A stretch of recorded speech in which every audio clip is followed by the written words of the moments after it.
Assalamualaikum warahmatullahi wabarakatuh. Di sini saya Debisuma Indah, NIM B11210089. Saya akan merisum tentang bab 1 Pancasila dalam kajian bangsa Indonesia. Pancasila dalam kajian sejarah bangsa Indonesia, yaitu Pancasila dikaji berdasarkan latar belakang sejarah bangsa Indonesia yang meliputi 1. Era prakemerdekaan, 2. Era kemerdekaan, 3. Era Orde Lama, 4. Era Orde Baru, dan 5. Era Reformasi. 1. Saya akan menjelaskan tentang Pancasila era prakemerdekaan. Ide lahirnya Pancasila bermula pada saat Dr. Haji Manujudiningrat, Ketua BPUPKI, meminta kepada sidang untuk membahas dasar negara Indonesia. Sidang BPUPKI pertama pada tanggal 29 Mei sampai 1 Juni 1945. 29 Mei 1945, Mr. Muhammad Yamin berpidato menyampaikan usulan terdasar negara meliputi 1. Pri kebangsaan, 2. Pri kemanusiaan, 3. Pri ketuhanan, 4.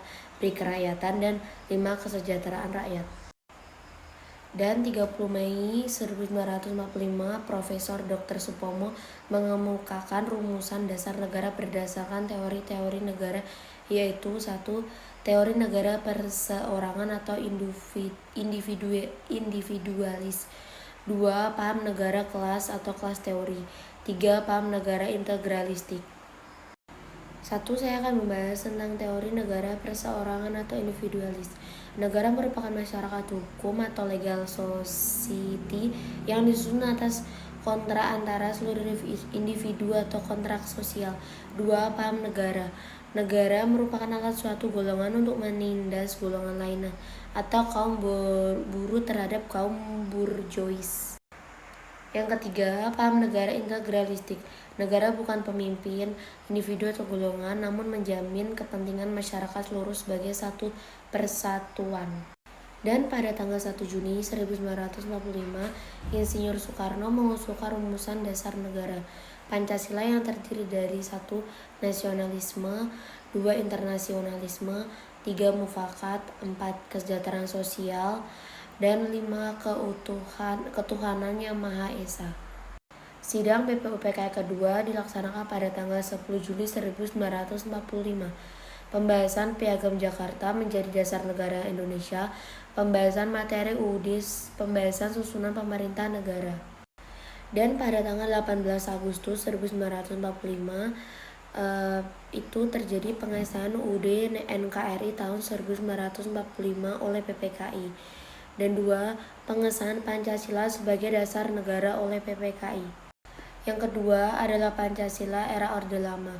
Dibagi menjadi 2, yaitu kubu pertama dan kubu kedua. Kubu pertama yaitu interpretasi dasar negara oleh golongan nasionalis netral agama. Dan kubu kedua yaitu interpretasi dasar negara oleh golongan nasionalis Islam agama. Dan ada 2 perbedaan pandangan besar mengenai dasar negara, yaitu pandangan pertama, mempertahankan dasar negara sebagaimana telah disahkan oleh Presiden.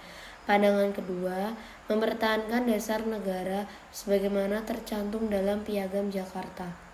Yang ketiga, pada era baru, penyalahgunaan Pancasila pada pemerintah Soeharto. 1. Tidak adanya pembatasan kekuasaan pemerintah. 2.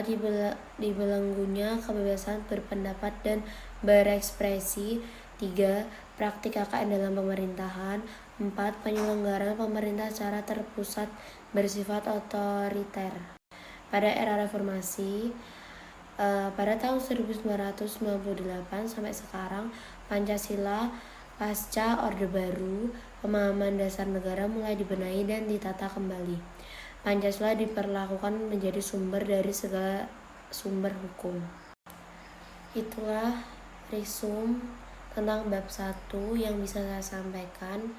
Saya mengucapkan terima kasih. Wassalamualaikum warahmatullahi wabarakatuh.